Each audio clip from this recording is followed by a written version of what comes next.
नमस्कार, कोटपुतली एजुकेशन में आपका हार्दिक स्वागत है। और आज हम बात करेंगे राजस्थान यूनिवर्सिटी के रिजल्ट के बारे में। जी हाँ, कॉलेज एग्जाम के यहाँ पे रिजल्ट आना शुरू हो गए हैं। अभी बीएससी के बीकॉम के रिजल्ट आ गए हैं और कुछ रिजल्ट्स अभी आना बाकी हैं बीएससी के भी। आज की डेट में बात कर रहे हैं हम। और देखा जाए तो अभी बीए के रिजल्ट जो सबसे ज़्यादा संख्या में होते हैं उन सभी के रिजल्ट्स भी आना बाकी हैं। लेकिन एक चीज़ ध्यान रखें, इन सभी के रिजल्ट में बहुत से ऐसे वर्ड्स आ रहे हैं जो रिजल्ट अभी तक आ चुके हैं। पीजी के रिजल्ट तो अभी आना बाकी ही हैं। बहुत से ऐसे वर्ड्स देखने को मिल रहे हैं जहां से विद्यार्थी काफी कंफ्यूज हो रहा है कि आखिर उनके रिजल्ट में पास और फेल की जगह यह क्या लिखा गया। बिल्कुल काफी कंफ्यूज यहाँ पे विद्यार्थी हो रहे हैं। और ये पता कैसे चल रहा है? क्योंकि हमारे पास उनकी मार्कशीटें पहुंच रही हैं, उससे पता चल रहा है कि किस विद्यार्थी की क्या समस्या रही है, किस वजह से उसका यहाँ पे बैक आया है, रिवेल लगाना चाहिए, क्या लगाना चाहिए, फेल हो गए हैं, पास हो गए हैं, कई लोगों के डिवीजन लिखाया है। काफी कंफ्यूजन यहाँ पे विद्यार्थियों के रिजल्ट आने के बाद चल रहे हैं। तो कुछ वीडियो मैंने डाल दिए हैं, उसी से संबंधित यहाँ पे वीडियो था कि एक जो रिजल्ट में यहाँ पे देखने को मिल रहा है पीपीटीओ और एसयूडबलपी, ये क्या है इसके बारे में बात करेंगे।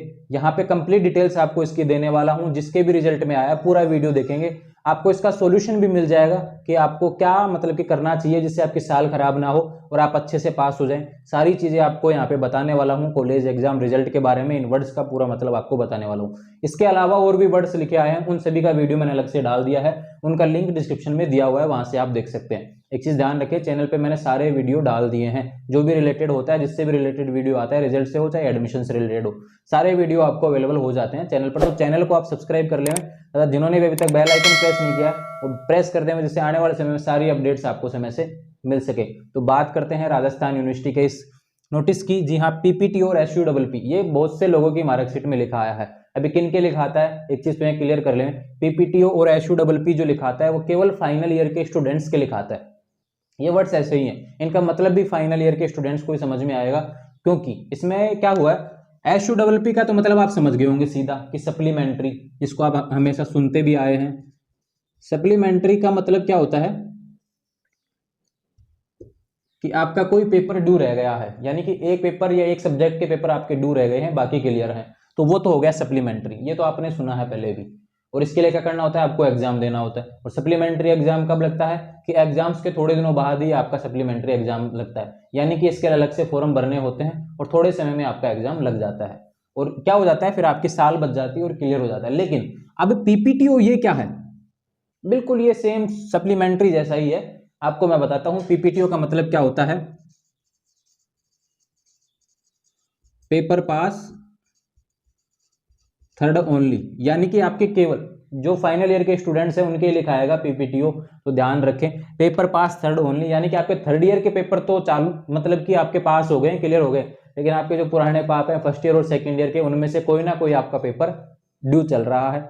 वो बिल्कुल इस बार भी ड्यू रह गया। इस पे क्या लिखाया है, पीपीटीओ, यानी कि पेपर पास थर्ड ओनली। आपका थर्ड ईयर का पेपर क्लियर हो गए हैं सारे, लेकिन फर्स्ट ईयर या सेकंड ईयर में से कोई आपका एक पेपर है जो ड्यू रह गया है, एक या दो, एक सब्जेक्ट के पेपर आपके ड्यू रह गए। अलग अलग में तो फेल आ जाता है। एक चीज ध्यान रखें, अलग अलग सब्जेक्ट के आप पेपर ड्यू नहीं रख सकते, बैक नहीं रख सकते। एक सब्जेक्ट के रख सकते हैं सारे, लेकिन एक सब्जेक्ट के साथ दूसरे सब्जेक्ट का आप ड्यू नहीं रख सकते। तो यहाँ पे क्लियर हो गया। तो पिछले जो पेपर आपके ड्यू चल रहे हैं वो इस बार भी ड्यू रह गए हैं, तो ध्यान रखें। अब इनको क्लियर कैसे करवाना है, दोनों का मैंने अर्थ तो बता दिया है। अब यहाँ पे आएगा एग्जाम। जी हाँ, अब ऐसा नहीं है कि अब जो रिजल्ट आ रहे हैं, जुलाई में रिजल्ट आ रहे हैं कि इसका एग्जाम जैसे मार्च अप्रैल में जब एग्जाम होते तभी लगेगा, ऐसा नहीं है, बिल्कुल ऐसा नहीं है। आपका जुलाई के बाद में अगस्त में फॉर्म भरे जाएंगे और अगस्त एंड या फिर ये मान के चलिए सितंबर के शुरू में आपके इसका एग्जाम लग जाएगा। यानी कि जो पेपर अभी क्या रिजल्ट आने बाकी है, अभी बीए का भी बचा हुआ है। सीधा सी बात है कि बीए के भी तो सप्लीमेंट्री आएंगे ना बहुत से स्टूडेंट्स, तो उनका भी तो साथ में लगेगा। सभी का प्रोसेस साथ में होता है सप्लीमेंट्री का। रिवेल का जैसे जैसे रिजल्ट आता है उसके बाद में शुरू हो जाता है, लेकिन जैसे आपका सप्लीमेंट्री आता है वो सारे रिजल्ट आने के बाद में, यूजी पीजी के रिजल्ट आने के बाद में, उसके बाद में लगता है। ध्यान रखें, यूजी के स्टूडेंट्स यूजी का ही सप्लीमेंट्री लगता है, तो ध्यान रखें। अब सप्लीमेंट्री हो गया और पीपीटी हो गया, इन दोनों का क्या होगा, सप्लीमेंट्री एग्जाम। उसी एग्जाम में आपको फॉर्म लगाना है, जब सप्लीमेंट्री के फॉर्म लगते हैं तभी आपको फॉर्म लगाना है। और फॉर्म लगाने के बाद क्या करना है, आपको फॉर्म लगाने के बाद आपको एग्जाम देना है। इसका अलग से टाइम टेबल आता है, पढ़ना वही है जो आप पढ़ते आए हैं। सब्जेक्ट जिस सब्जेक्ट का आपका पेपर ड्यू है वो रखेंगे। एक चीज ध्यान रखें, अब इससे पहले भी बचा जा सकता है, यानी कि सप्लीमेंट्री एग्जाम से पहले आप कैसे बच सकते हैं कि आपको लगे कि आपके पेपर में यानी पासिंग मार्क्स 12 है, मान लो केमिस्ट्री का कोई पेपर है जो ड्यू चल रहा है, उसका पासिंग मार्क 12 है और आपके आए हैं 10, आपको लगता है कि 2 नंबर आपके पेपर में और आने चाहिए, तो इसको आप सप्लीमेंट्री एग्जाम देने से पहले क्या है कि रिजल्ट आते ही रिवेल का फॉर्म एक लगता है, उसमें आपके नंबर यहाँ पे बढ़ने के पूरे पूरे चांस होते हैं। बिल्कुल यहाँ पे आपके नंबर 2 नंबर ही तो चाहिए आपको, 12 चाहिए, 10 आपके आए हैं तो 2 नंबर आपके बढ़ने के पूरे चांस रहेंगे, आप रिवेल लगाइए। ऐसा ही कई लोग देखते होंगे। अब एक चीज ध्यान रखिए, जब रिवेल लगता है तो आपके नंबर बढ़ जाते हैं तो क्लियर हो जाता है, लेकिन सप्लीमेंट्री जब एग्जाम लगता है तो आपको क्या करना होता है, पेपर का जो पासिंग मार्क होता है उसको क्लियर करना होता है। उसमें ऐसा नहीं होता कि जोड़ लिया भाई, इसमें 22 आ रहे थे, इसमें मेरे 10 आ रहे थे और ये मेरा डू रह गया, या फिर बात करें इसमें आ रहे थे, यहाँ पे मेरे 2 ही नंबर आ रहे थे, तो क्या हुआ 22 12 34 और 2 36, ये तो पास हो गया। मान लो यहाँ पे 1 आ गया 35, तो ये डू रह गया ना, तीनों का जोड़ कितना होना चाहिए था, 36 होना चाहिए था, ये डू रह गया। अब इसमें क्या है, आपको 12 ही लाना पड़ेगा जब आप सप्लीमेंट्री एग्जाम देंगे तो। अब ऐसा नहीं है कि यहाँ पे आपको तो 35 तो हो ही रहे थे, अब 36 चाहिए थे तो एक ही नंबर लाना पड़ेगा, ऐसा नहीं है। आपको क्लियर करना पड़ेगा, इसका पासिंग मार्क इस पेपर का क्या है 12 नंबर होता है, तो आपको 12 नंबर सप्लीमेंट्री एग्जाम में लाना पड़ेगा, ये ध्यान रखें। जिस हिसाब का पेपर होता है उसे, ये केमिस्ट्री का मैंने बताया है, जैसे और भी होते हैं, आर्ट्स में आते हैं तो 36 नंबर चाहिए होते हैं, उस हिसाब से आपको पास करने होंगे। ज्योग्राफी का होता है, उसमें क्या होता है 27 नंबर चाहिए होते हैं, इस हिसाब से आपको लाने पड़ेंगे। मैथ का होता है 15 नंबर आपको चाहिए होते हैं लाने के लिए, सबका पासिंग क्राइटेरिया अलग अलग होता है, ये चीज आप ध्यान रखें। तो सबसे इंपॉर्टेंट यही है कि आपको लगता है कि आपके नंबर 1-2 ही कम रह रहे हैं तो मार्कशीट आप देखेंगे, अच्छे से देखेंगे, क्राइटेरिया क्या होता है पासिंग मार्क्स का, वहां पे पहुंचे उसको कि हाँ मेरे टोटल 36 होने चाहिए, मेरे 30 ही आ रहे हैं। 6 नंबर में अगर मैं रिवेल लगा सकता हूं तो बढ़ सकते हैं, या फिर कहीं ना कहीं ग्रिस लगने की उम्मीद है कि 2 नंबर मेरे आ जाए और बाकी के ग्रिस लग जाए। एक पेपर में अगर डू रहा है तो आपको ग्रिस लगने की उम्मीद रहेगी, तो बिल्कुल आप रिवेल का फॉर्म लगाएं। आपका यहाँ का खर्चा आपको सप्लीमेंट्री के पेपर से बचा सकता है, क्योंकि रिवेल लगता है 350 रुपए पे और सप्लीमेंट्री का फॉर्म जब आएगा वो तो 3-4 हजार रुपए पे जाएगा। तो ध्यान रखें 350 में एक बार अगर लगता है, उम्मीद है आपको, तो रिवेल लगाइए। अगर किसी को लगता है कॉपी में आपकी दिक्कत आ रही है कि आपको रिवेल समझ में नहीं आ रहा है कि किस में लगाना चाहिए, तो मार्कशीट आप मुझे भेजेंगे, कोई दिक्कत नहीं। इंस्टाग्राम चैनल का लिंक दिया हुआ है, वहाँ पे अपनी मार्कशीट भेजें, मैं बता दूंगा कि आपको रिवेल लगाने से फायदा हो सकता है नहीं हो सकता, क्योंकि 350 रुपये भी बहुत महत्वपूर्ण होते हैं। एक पेपर में लगाएंगे, 2 पेपर में लगाएंगे। एक चीज ध्यान रखें, रिवेल क्या होता है, रिवेल हमेशा 50% पेपरों में लगता है और बैक पेपर्स जो हैं आपके उसमें भी लगा सकते हैं आप। यानी कि आपके पेपर होते हैं 6, जैसे आर्ट्स के 6 हो गए, यहाँ पे 9 हो गए साइंस के, तो 6 में 3 में लगेगा, यहाँ पे 4 में लग जाएगा, यानी 50% पेपरों में आपका रिवेल लग सकता है। तो ध्यान रखें, रिवेल को भी आप आजमाएं, रिवेल आपके लिए बहुत अच्छा साबित हो सकता है, क्योंकि आपके नंबर बढ़ने के पूरे पूरे चांस होते हैं। और दूसरा एक चीज मैं बता दूं, रिवेल में लगभग मैंने देखा है बहुत सी मार्कशीट में नंबर बढ़ते हैं, लेकिन कई मार्कशीट में ऐसे कि सेम टू सेम आ जाता है रिजल्ट, तो उन्होंने कुछ किया नहीं होगा इसलिए ऐसा आ जाता है। ध्यान रखें, काफी लोगों के 0-0 नंबर भी आए हैं और रिवेल में उनके एकदम से बढ़ जाते हैं, क्योंकि उन्होंने कॉपी में किया था, कई बार हो जाता है कि मार्किंग नहीं हो पाई उसके हिसाब से, तो ये ऐड नहीं हो पाते, तो रिवेल में वो देखा जाता है, तो उस हिसाब से आपके नंबर बढ़ जाते हैं। तो ध्यान रखें, ये था पीपीटी और एसयूडब्ल्यूपी। तो ध्यान रखें, आपको सप्लीमेंट्री के जब फॉर्म लगे तब आपको फॉर्म तो लगाने हैं, वो बाद की बात है, लेकिन अगर आपका रिवेल में क्लियर हो जाता है, उससे पहले आपको लगता है कि रिवेल लगाना चाहिए तो आप रिवेल लगाइए, आपका क्लियर हो जाता है। तो अगर आपका क्लियर हो जाता है तो आपको सप्लीमेंट्री नहीं देना।